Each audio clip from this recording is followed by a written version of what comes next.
¿qué tal, amigos y amigas, amantes del barrio de la Gloria? Otra vez aquí en el canal, otro nuevo podcast, y en este caso vamos a tener compañía desde Cataluña. Se acerca con nosotros Arnau Casals, un buen amigo mío, con el que hemos pasado muchas horas hablando también de hockey, pero al final pues también todos tenemos un poquito corazón futbolero y lo hemos traído aquí a hablar un poquito del barro y del fútbol inglés. Así que damos la bienvenida a Arnau Casals, ahí lo tenemos en pantalla. Bienvenido, Arnau, al canal, un placer. Ya podía haber sido antes esta participación, pero bueno, al final por tema de horarios y demás hemos cuadrado justo hoy. Magnífica noticia, y a partir de aquí pues a disfrutar, y espero que lo pases muy bien en el rato que estemos, Arnau. Pues buenas, Javi. Ya lo has visto. De hecho, me has pillado en el trabajo. He hecho esta entrevista desde mi puesto de trabajo porque no he tenido tiempo de salir del trabajo, irme a casa para atender pues, tu entrevista. Para mí, un placer poder hablar de fútbol, que es mi otra pasión. A mí, mis dos deportes favoritos es el hockey y el fútbol. Y luego ya viene el baloncesto, que es el tercero, pero fútbol y hockey son mi verdadera pasión. Sobre todo te diría el fútbol, porque el fútbol me gusta mucho desde que era muy pequeño, que yo crecí con el Barça del Dream Team, que es donde mis primeros pasos en la vida los hice pues viendo los mejores partidos del Barça del Dream Team, aquel Barça que ganó 4 ligas y que maravilló a todo el mundo. Lo de salvarnos en el Camp Nou fue una cosita, pero la liga perdida que tuvimos con el penalti de Jukic, ahí la tenemos jurada, ¿eh? O sea, algún día cobraremos esa factura, Arnau, algún día. No, yo no me acuerdo nada de aquel momento porque era muy pequeño. Yo, mira, mi primer recuerdo de fútbol para mí es en 1999 cuando Luis Figo ficha por el Madrid.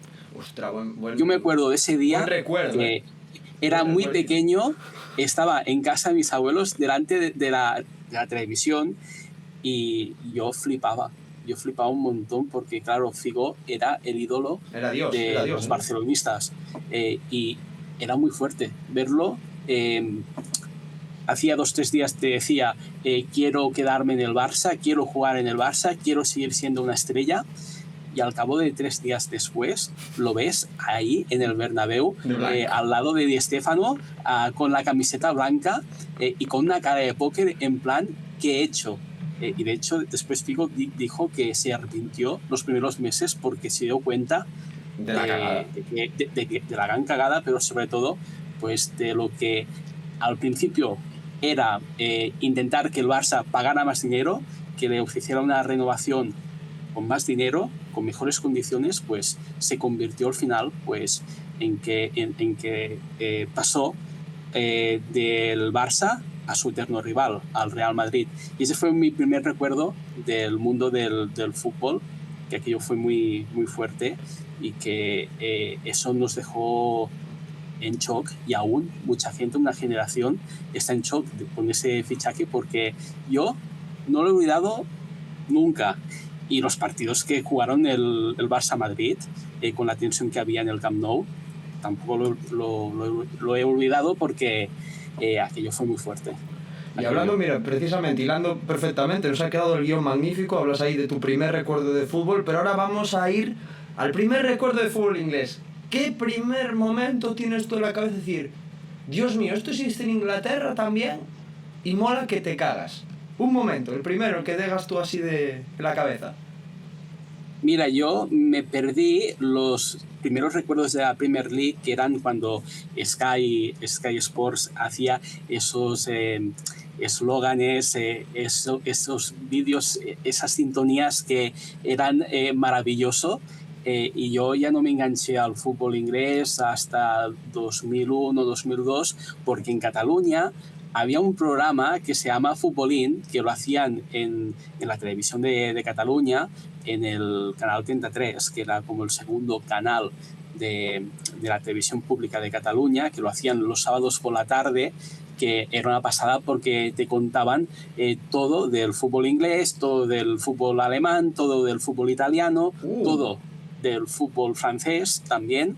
y era una pasada. Y yo, mis primeros recuerdos del fútbol inglés fue viendo este programa, que vi me acuerdo Seaman, me acuerdo Thierry Henry, me acuerdo también Canu, me acuerdo, por ejemplo, de David Beckham, Neville, también me acuerdo también de otro gran jugador como Verón, Barthez, o sea, también me acuerdo de Van der Sar jugando con el Fulham. También me acuerdo de Hasselbaink, que bajó al Atlético de Madrid y luego se fue a jugar en Inglaterra. Sí, bajó el Atlético de Madrid del 2000, que ese descenso fue, bueno, fue lo de Figo y fue lo del Atlético de Madrid, que aquello también fue muy fuerte, porque nadie se lo creía, que un equipo que ganó una Recopa años antes, pues bajara a segunda división, y estuvo 2 temporadas en segunda división, que aquello la gente no se lo creía. Y también me acuerdo otros jugadores, me acuerdo de Alan Shearer, que se estaba retirando ya con el Newcastle. Yo creo que fue el jugador de moda, pero fue el jugador referencia de la primera época de la Premier, el que lo cambió todo, creo yo. Sí, es que has hecho un buen repaso, porque justo, mira, las primeras 2 entrevistas que tuvimos, la de Comu, nuestro compañero de esta temporada, habló de esa final del Milan con el Liverpool. También nuestro segundo invitado habló de ese mismo recuerdo del Liverpool contra el Milan. Y mira, rompes un poquito la balanza, es decir, yo ya estaba subido antes en el fútbol inglés, porque recordar, pues eso, como dices, a Hasselbaink, a Seaman, porque al final a Seaman se le tiene un poquito olvidado. Bueno, los brasileños no se olvidan de él, porque el golazo que le cascó Ronaldinho en aquel mundial fue una tragada histórica. El golazo quedó para la o el gol de Najim también, que con el Zaragoza, que le marcó a Seaman también, y que supuso una recopa para el Zaragoza en los años 70, que aún la gente de Zaragoza se acuerda mucho, y más con un equipo que quiere llegar otra vez a la Liga de las Estrellas, esa liga de primera división, pero que quieren pero no pueden. Es que en la recopa aquella, bueno, recordemos que a Seaman siempre se decía, ¿no?, que una pelota que subía más de 10 metros, Seaman era incapaz de controlar cómo iba a bajar, porque era un seguro bajo palos, en el sentido de balones a media altura, balones rasos. Era muy buen portero. A ver, no vamos a decir que Seaman fuera mal portero, porque sería mentira la realidad, pero luego, pues eso, cuando venían balones llovidos, pues digamos que un poquito se le iba la mano. En este caso, Arnau, un equipo en Inglaterra por el que te vengaste al principio, por el que te decantaste, o que ahora, digamos, pues sí que sigues un poquito más. Cuéntanos. Yo, como barcelonista que soy, yo me enamoré de David Beckham, y me acuerdo ese golazo que metió, me parece que fue contra el Wimbledon, que metió en medio campo, que es uno de los golazos para mí preferidos de la historia de la Premier League. A mí ese golazo, a día de hoy, cuando lo veo, me sigue poniendo los pelos de punta. Y yo, como barcelonista que soy, el Barça pasó en los años 2000, los primeros años lo pasó muy mal. Pasó 3-4 años en el desierto, que no ganaba absolutamente nada. Y cuando llegó un precandidato en las elecciones que se llamaba Joan Laporta y prometió que tenía un preacuerdo con el Manchester y que David Beckham vestiría la camiseta azulgrana, todos nos ilusionamos un montón, porque decíamos, ostras, David Beckham, uno de los mejores jugadores de la Premier, jugando en el Barça, ahí en el medio campo, con Cocu, con Mota, con Xavi, y te parecía un sueño.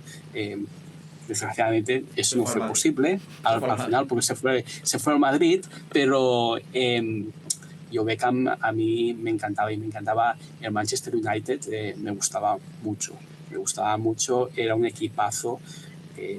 Van Nistelrooy, me acuerdo cuando jugaba en ese equipo, era increíble ese equipo. Barthez en la portería también, que jugó, yo creo, los mejores años de su carrera. Me acuerdo que los jugó en Manchester, por ejemplo, y también pues aquel equipo que Ferguson empezó a crear en los años 90, y que sobre todo esos jóvenes que llegaron al equipo inglés, que se fueron creciendo y fueron siendo muy importantes, como Paul Scholes, que también fue muy importante ese jugador, y también ya Wayne Rooney, que estuvo ya al final de esa era ganadora del Manchester United, pues yo te diría que el Manchester para mí siempre ha sido pues, el equipo referente hasta hace ya pocos años. Yo creo que hace pocos años se tendió la balanza, primero fue el Chelsea, y yo creo que luego ya fue el City, el que cogió el dominio de la Premier League. Y mira, si te digo ahora mismo cuál es el equipo que más me gusta de la Premier, de la Liga Inglesa, yo lo tengo muy claro, Manchester City. ¿Por qué? Porque soy enamorado de Pep Guardiola. Es que esto es, vamos, o sea, creo que estamos todos más o menos, o sea, al final el juego de Pep Guardiola, para los que nos gusta el análisis táctico, nos gusta el juego de posición, el cambio de posición, que cada año te demuestra una cosa distinta. O sea, la demostración de que Cancelo podía ser un carrilero invertido, que tuviese profundidad por dentro, juego tal, era en plan, o sea, te acabas de sacar un jugador de la manga que era uno más, ¿sabes? O sea, era uno más y de repente lo convertiste en top mundial, o sea, cosas así. Y además, Guardiola, para mí, lo que ha demostrado cuando salió del Barça, sobre todo como entrenador, fue que no era un entrenador únicamente para el Barça, para el sistema Barça, sino que era un entrenador que fuera donde fuera podría triunfar, y ha triunfado. Y además él cuenta en su equipo técnico, en su staff, para mí con figuras que yo le tengo pues mucho respeto, como Juan Malillo, que es un muy buen entrenador, Sí. Y que es un histórico del fútbol español, y también hay sobre todo una persona que está en el círculo interno de Guardiola que yo pues le tengo mucho respeto, porque todos los que fuimos pequeños en los 90 nos acordamos mucho de él, porque había un deporte que se llama waterpolo, que era olímpico, y ¿quién no se acuerda de Manel Estiarte, que fue un jugadorazo y que maravillaba en las piscinas de Italia, pero también en Barcelona? Porque ahí demostró que era un fuera de serie, y eso todo el mundo lo sabe.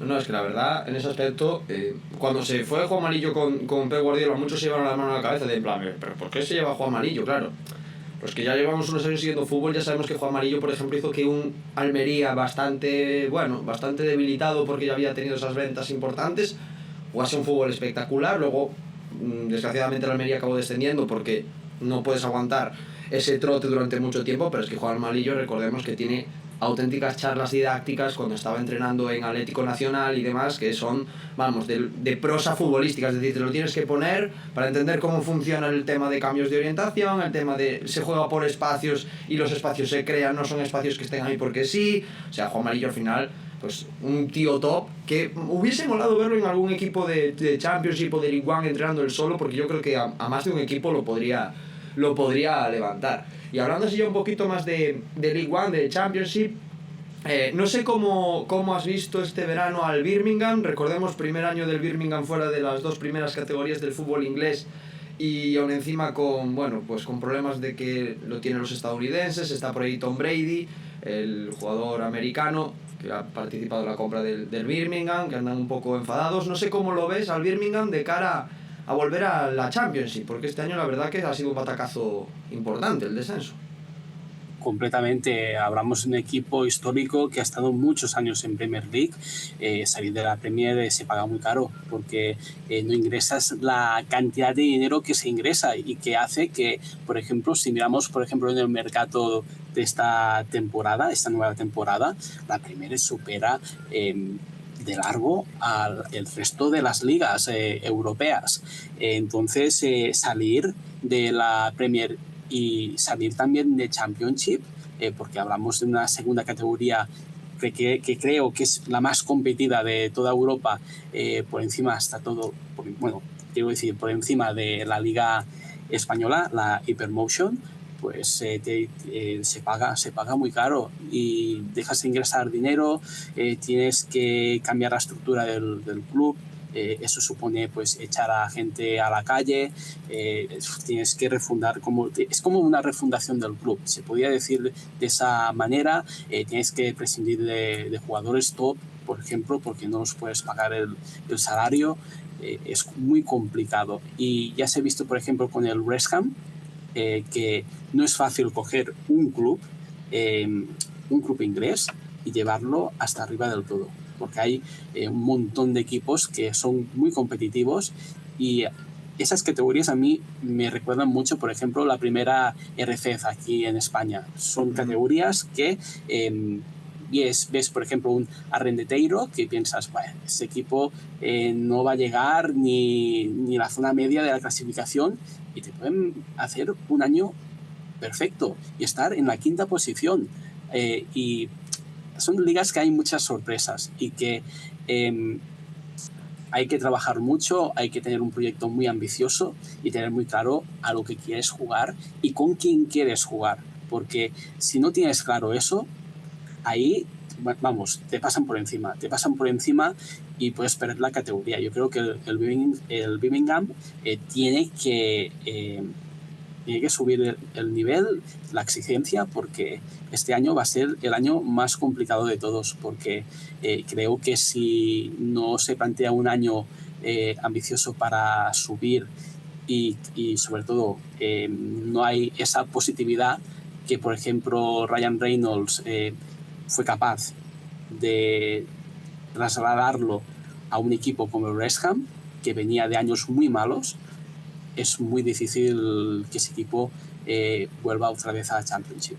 Es muy complicado. Yo, de hecho, vengo con una camiseta que va un poquito acorde a la historia del Birmingham, porque recordemos que el Sunderland hace unos años descendió a League One, parecía un viaje de ida y vuelta rapidito, y al final fueron 4 años, de hecho no sé si serían 5, creo que fueron 5 al final, en League One, porque es que al final lo que dices es que es una categoría muy fastidiada, porque recordemos que el Pompey, el Portsmouth, ha estado enfrascado en League One años y ha conseguido salir este año de una manera espectacular, con 97 puntos, es una cifra que no se suele hacer, pero es que claro, te encuentras a los siempre competitivos Oxford United, que también ha ascendido, estaba el Bolton, ahora te sube, por ejemplo, el Wrexham, que ya ha demostrado que es un equipo con una competitividad muy alta y que se ha sabido meter en ese nuevo foco. Cuidado con el Wrexham, que puede ser el tapado de la liga. Empieza a estar de los candidatos ya, hay gente que lo está metiendo a candidato de playoff y demás. Ojo que ya sabemos cómo es el Wrexham. Al final, a ver, también hay que decir del Wrexham que no es equipo pequeñito, en el sentido de que hay mucha inversión por parte de los americanos. Ryan Reynolds está metiendo bastante pasta. Recordemos que en Banarama National League habían tenido unas pérdidas impresionantes, o se asciende, porque esto no es asumible. Han ascendido y a partir de ahí, pues prácticamente más o menos manteniendo la tónica de lo que había en Banarama, haciendo 5 o 7 retoques importantes, han subido a League One con una pelea de la leche con el Notts County en la primera vuelta. Luego el Notts County al final pues acabó cayendo porque era imposible aguantar ese ritmo. Y ahora, claro, es que sumamos al West Ham. También tenemos al competitivo Wycombe, que ahora ha cambiado también de propiedad. Va a estar también ahí tocando un poquito las narices, como se suele decir. Y empiezas a mirar el Peterborough. Es que son equipazos. O sea, casi todos los equipos, podríamos decir, Arnau, que son históricos o semi-históricos. Y más de uno como el Wigan, que por ejemplo hasta hace nada aún estaba ganando cosas como alguna FA Cup o alguna EFL Cup. O sea, no estamos hablando de coñas. Absolutamente, y de hecho el ejemplo es que las federaciones de los grandes países europeos, excluyendo Inglaterra porque lo estamos cogiendo de ejemplo, quieren copiar el modelo inglés de fútbol, y quieren hacer, sobre todo, por ejemplo, uno de los países que lo ha intentado es Italia, por ejemplo. Con la Serie A, con la Serie B, con la Serie C, que lo está intentando llevar a que sea una liga profesional, aunque creo que a día de hoy creo que aún no lo es, creo que es semiprofesional, pero la idea es que la Serie C en unos años sea profesional, esa tercera categoría del fútbol italiano, por ejemplo. En Alemania igual, en España también. En España se está luchando porque la primera RFF sea profesional, y hasta también en un futuro la segunda y la tercera también lo sean, aunque es muy complicado porque ahí pues al ser categorías muy inferiores pues los inversores no lo tienen tan claro a la hora de invertir el dinero. Entonces, el fútbol inglés es el fútbol referente, hasta lo es en las categorías inferiores, Championship, League One, League Two. Esas categorías son referencia en toda Europa. Y mira, ya justo nos da el paso para hacer el saltito, porque ya sabes que este año siempre presentamos una polémica, y en este caso la polémica es precisamente el formato del fútbol inglés versus el formato del fútbol español, y ya más o menos nos has respondido, pero te quiero dar un puntito más. Tema filiales. Límite de categoría para los filiales en España, copiar completamente el formato inglés de que los filiales se vayan a otra división, a una división aparte y que ahí se fogueen. ¿Cómo ves el formato del fútbol inglés y lo ves mejor que el español? Danos tu opinión, Arnau. Muy bien, me van a matar porque soy del Barça Athletic y lo que voy a decir no le va a gustar nada seguramente a los aficionados del Barça. Yo creo que la liga española, si le falta algo, es una liga de filiales. Una liga de filiales donde los más jóvenes puedan jugar cada semana. Yo, por ejemplo, en el Atlético de Madrid, por ejemplo, pues veo a Pablo Barrios, a Rodrigo Riquelme, que no tienen minutos, también a otros jugadores jóvenes que están entre el Atlético de Madrid B y el primer equipo, que podrían jugar más. Es que es muy complicado que hayan equipos que apuesten por los jóvenes. Por ejemplo, un ejemplo que ha roto un poquito ese patrón es el Valencia de Baraja, que el Valencia, por temas económicos, porque el propietario no suelta la pasta que le exigen los entrenadores, pues Baraja se ha visto obligado a contar con los jóvenes del filial, pero le ha salido bastante bien la apuesta. Baraja, que al final pues hablamos de una leyenda del fútbol español, pero yo creo que se debería hacer una liga de filiales, coger de referencia lo que se está haciendo en Inglaterra. Yo creo que los jóvenes que juegan, por ejemplo, en el Barça Athletic, en el Madrid Castilla, etcétera, son jóvenes de formación, no son jóvenes para que compitan. Está bien que compitan también en segunda división, y lo pueden hacer pues con las cesiones que pueden realizar sus equipos de propiedad, pero yo creo que cuando están en un filial pues se tienen que formar como futbolistas, y yo creo que una liga de filiales puede ser perfecto para su formación, y además yo creo que mi motivo principal es por eso. Tampoco creo que los filiales adulteran la liga o las categorías. Yo creo que no, pero yo creo que para su formación, porque además estamos también promocionando al final que el futbolista pues tiene que ser como Lamine Yamal, ¿no? Que a los 16 años ya esté en el primer equipo y ya juegue como uno de 30 años, y no puede ser así. Yo creo que se tiene que ir paso a paso. No podemos correr, porque si se va demasiado deprisa, pues al final los jugadores no crecen y se estancan y se saltan pasos muy importantes. Yo, sinceramente, yo prefiero que salga por ejemplo, de la Masía del Barça, jugadores que tienen 19, 20, 21 años, que ya tienen pues la edad para poder debutar, que jugadores que tienen 16 años, porque aunque jueguen bien, esos jugadores al final tienen la presión de que tienen que destacar. Además, un Barça, por ejemplo, si tú juegas en el primer equipo, lo tienes que dar todo, porque si no lo das todo y no das resultados, te vas al banquillo y te vas a la grada, no juegas. Entonces, yo creo que se debería tener más en cuenta la formación de los jóvenes futbolistas y crear un campeonato al final que se puedan desarrollar como futbolistas, sobre todo. Y yo creo que lo que se está haciendo en la liga inglesa va muy bien. Además, después muchos de esos jugadores encuentran equipo muy rápidamente, tanto en el caso de los jóvenes jugadores ingleses, lo encuentran en las ligas inglesas, desde Premier hasta la League Two, como por ejemplo lo hacen en otras ligas, por ejemplo, Liga Española, Liga Italiana, porque son al final jugadores muy cotizados a nivel europeo, y hasta la Liga de Portugal o la Liga holandesa con el Ajax, pues los quieren porque al final son jugadores que suman, y hasta también la Liga Escocesa con Celtic y Rangers, que también luchan para tener pues a los mejores jugadores jóvenes cedidos para que puedan aportar cosas positivas a sus equipos. Es que además, precisamente lo has explicado perfectamente. Yo sí que creo que, no es que sea adulteración de la competición, pero sí que creo que, por ejemplo, filiales del Madrid y del Barça juegan con un poquito más a favor, que es que tú te puedes gastar, por ejemplo, 5 millones en el primer equipo, bajarlo al filial y tenerlo ahí. Ya sabemos los casos que pasaron con Vinicius en su día, que había costado 30 kilos, Rodrigo también, que pasó el primer año en el filial. Al final también que tengas a un jugador que vale ya todo lo que vale, igual toda la categoría, igual sí que te rompe un poquito el esquema. Pero si vamos a ese punto, yo creo que a veces lo que hay que romper es un poco el enigma de no, pero es que igual si haces una liga de filiales debilitas la competición de filiales. Bueno, Jack Grealish con 16 años se fue cedido del Aston Villa, se fue al Notts County.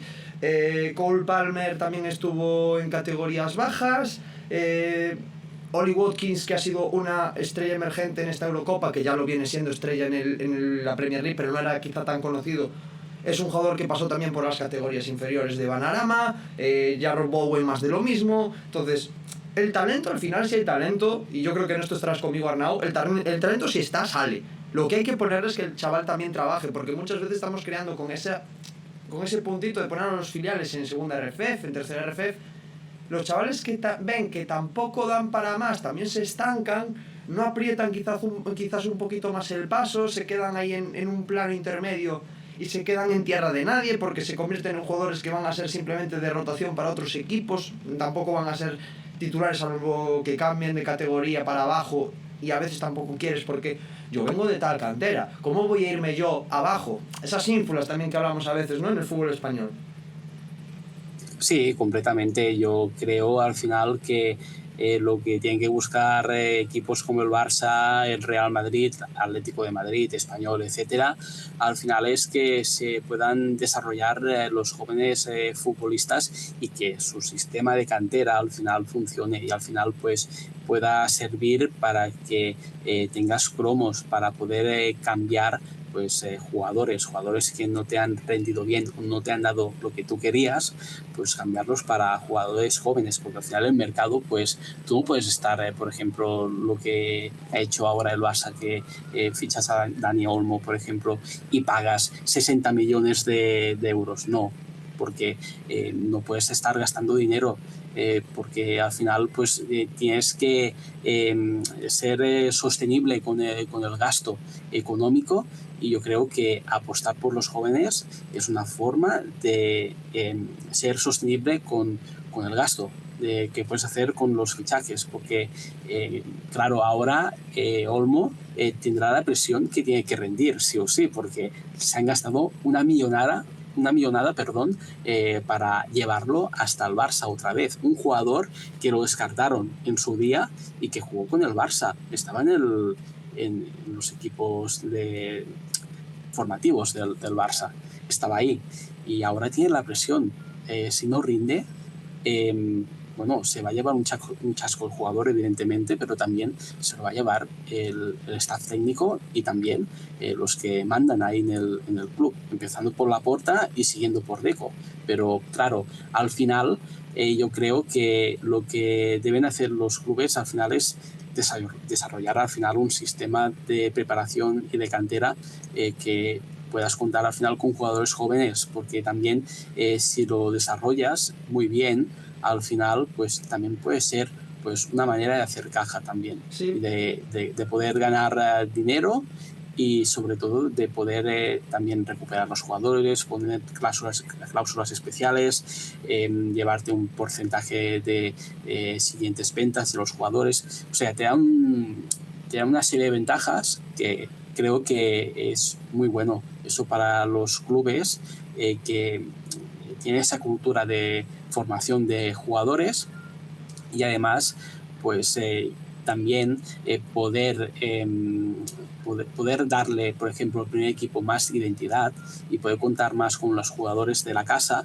pues da un sentimiento también para la afición de identificación hacia el equipo más grande, que eso hace que se llene el estadio y que se vendan más camisetas y que la gente pues apoye más al equipo. Siempre es mejor tener un equipo de casa, por ejemplo, con los 2, 3, 4 cracks de referencia dentro del equipo, que tener un equipo lleno de cracks mundiales, pero que nadie es del país o nadie es de Barcelona, en el caso del Fútbol Club Barcelona. Con cero identidad. Correcto. Que es algo que, por ejemplo, el Barcelona hace años atrás lo pagó muy caro, tanto en el aspecto económico como también en el ámbito social, porque al final el campo no iba menos gente. ¿Por qué? Pues porque la gente, aparte que el equipo no ganaba, pues la gente no se sentía identificada con los futbolistas. Pasó también en el Real Madrid, que fue esa época famosa en la que no se contaba con el Castilla, solo lo que aparecía en el Castilla simplemente era para que saliese otro equipo. Recordemos los casos de Soldado, Jurado, de la Red, que era... Ciudades y Pavones. Tú muy bien, pero, ¿sabes? Aparte de aquí, que no te da para llegar, entonces vete, te sacamos 2 milloncitos así.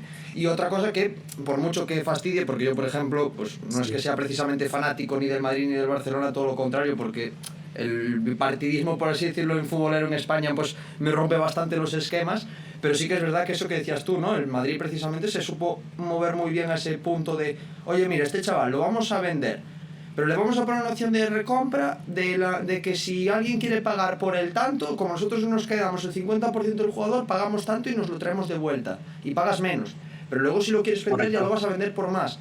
Y al final recordemos que es lo de siempre, la cantera es un modelo de negocio importante en el aspecto de que, recordemos, el Chelsea ahora mismo se está sosteniendo económicamente a base de vender canteranos. ¿Por qué? Porque el fair play financiero, un canterano es todo para el equipo, porque no has tenido que pagar un traspaso por él, no has tenido que pagar ninguna tasa por él, entonces en el momento en que es tuyo, 100% de formación, tú dices, pues estos 40 kilos que vienen para Color Gallagher, pues mira, son 40 kilitos que los metemos directamente al saco de beneficio. No hay que restarle nada, no hay que andarse peleando con historias. Y yo creo que en ese aspecto el fútbol español, yo creo que también un poco por la necesidad, porque últimamente ya estamos viendo que por mucho que haya ese punto de que siguen viniendo jugadores buenos a la liga, está faltando ese puntito de poder gastar. Se está convirtiendo esto en la liga de 2005-2006, 2009-2010, que se podía gastar lo que podías y te buscabas las peras como podías hasta en los olmos a ver si sacabas algo gratis, porque si no pagar está muy, muy complicado. Estamos llegando ya casi al final, Arnau, y te había puesto yo unos deberes, de ver el tier list de camisetas que sacamos de League 2. No sé si lo viste, no sé si estás de acuerdo con más o menos con lo que fuimos diciendo, si hay alguna camiseta que digas tú, pues esta la pusiste muy abajo y a mí me parece preciosa.